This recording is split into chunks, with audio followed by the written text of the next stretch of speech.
This is my Stanley wood burning range. Burns pretty much anything you put into it. We've been burning a mix of firewood, as you can see, and these charcoal nuggets. Firebox is in here. You put stuff in the top, or you can remove this grill and put them in the front.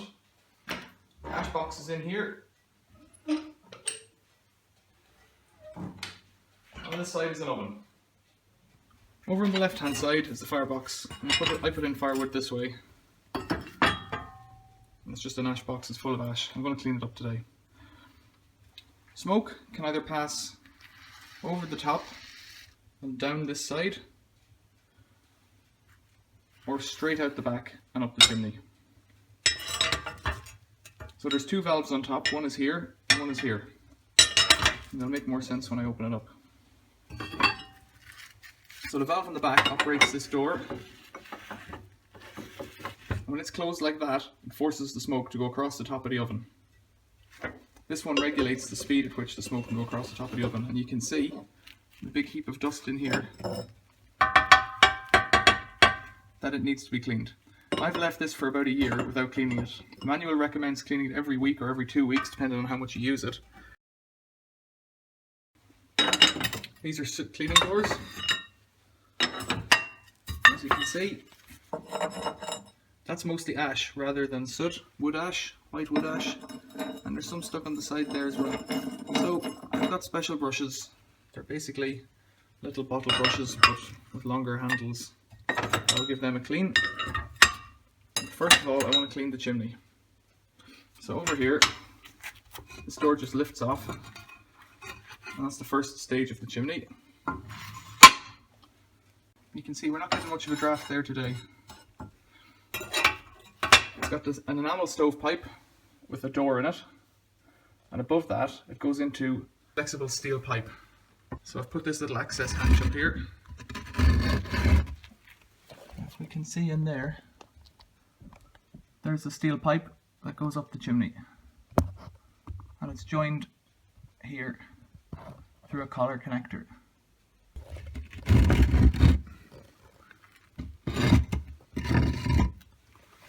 So I'll close that up again so that I don't get any dust down. I need to get a screwdriver here to open up these two screws to get access. I want to cover everything in blankets and then sweep it up. This is the stovepipe, a section of it, about a foot long, that was the remaining when I installed it. And this is the brush that I have. And the brush is a special one for doing flexible pipes. It's got a plastic ball in the end to guide it along the center so it doesn't get stuck. And it just adapts with a normal collar to the rods that I have. And it's a brush that's the exact size for this, a 5-inch brush. It gives a pretty good fit, just enough to come back down again. So my first job is to remove the inspection door.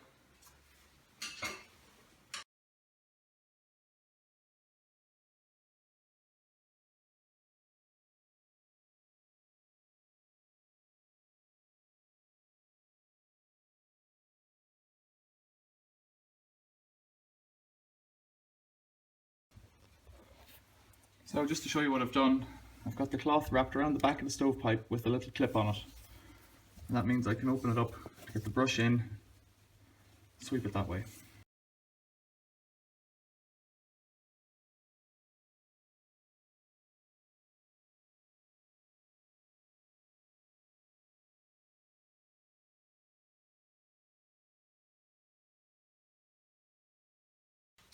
This method of doing it with the cloth bunched around like that is definitely letting some dust escape, so I'm going to put the hoover on.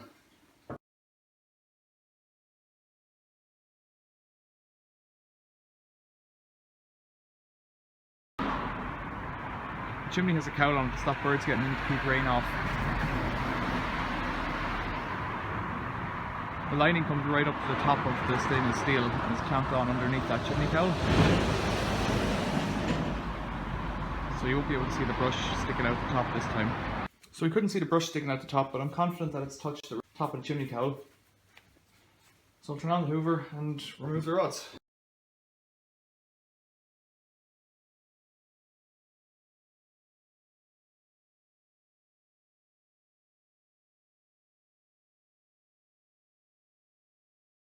I'm going to clean this chimney here, the enamel pipe section, with this big brush. I'm going to put the hoover back on to catch anything. That brush is too big, I'm going to try a smaller one.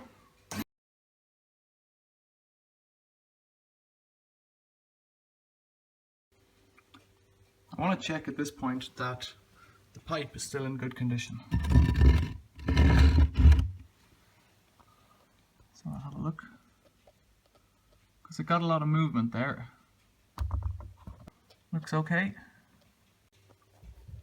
From all the movement up and down of the chimney, this pipe has come a bit loose and the rope seal has come out. And so has the fire clay. So I'm going to have to redo that.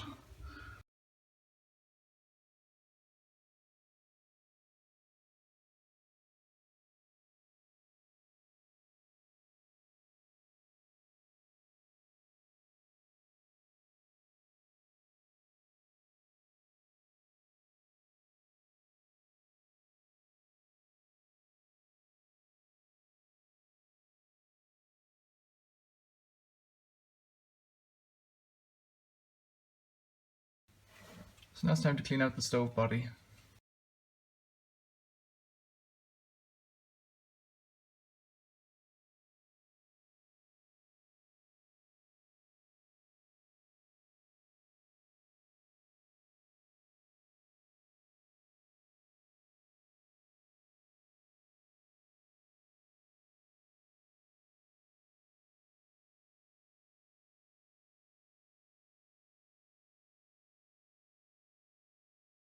So I've just cleaned the back channel, all of the top and down the side.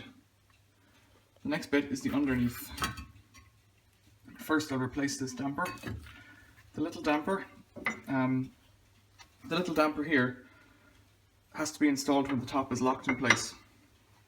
The damper on the front, this one, can be removed whenever you take off this top piece.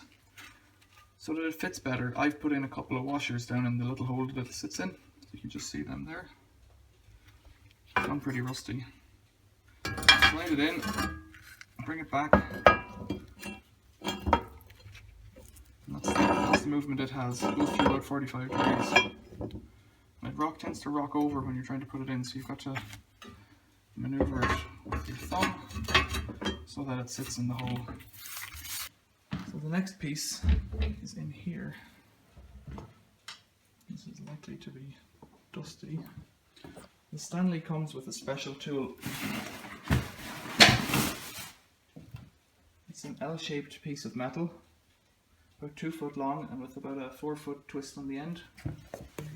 You can see one of my other videos where I've repaired the soot cleaning door, but it just lifts off. There is soot in there, for sure.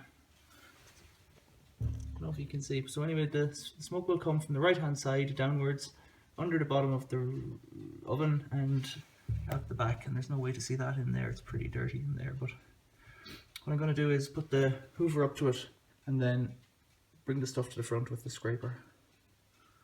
You can see in the bottom of the oven, there's a piece of broccoli. That's gotten a bit too hot.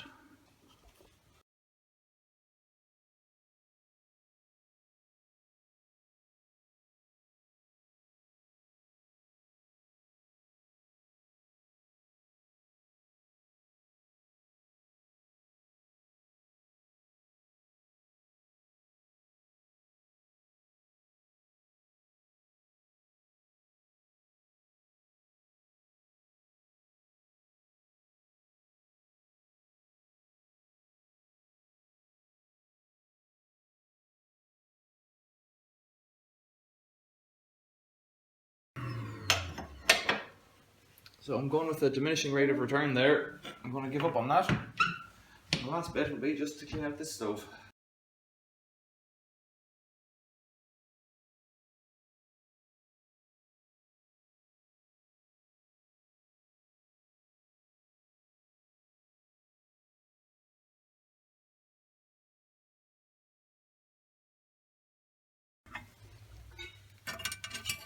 various bits of metal there that come out of pallets that we've run.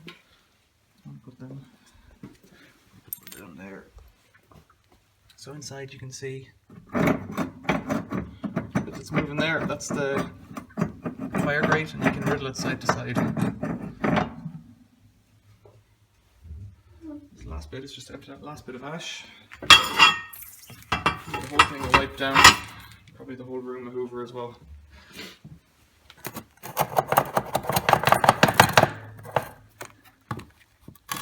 We've got two clean chimneys, but I just want to have a look inside the hoover and see what it's like. So I'll clip on each side.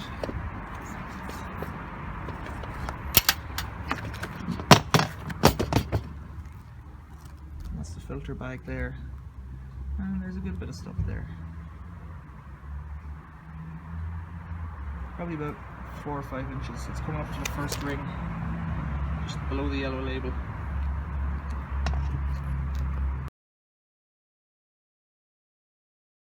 As an update to cleaning the range out earlier on today, it works better than ever. I should have cleaned it out sooner. There a lot of stuff came out of it. And it was, the soot all around the oven was acting as an insulator, so the oven wasn't getting as hot. It took a lot longer. Now it was on for about an hour and it shot straight up to 400 or 500 degrees Fahrenheit.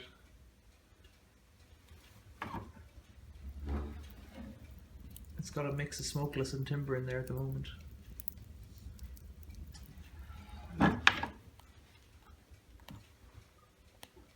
Job worth doing, I guess.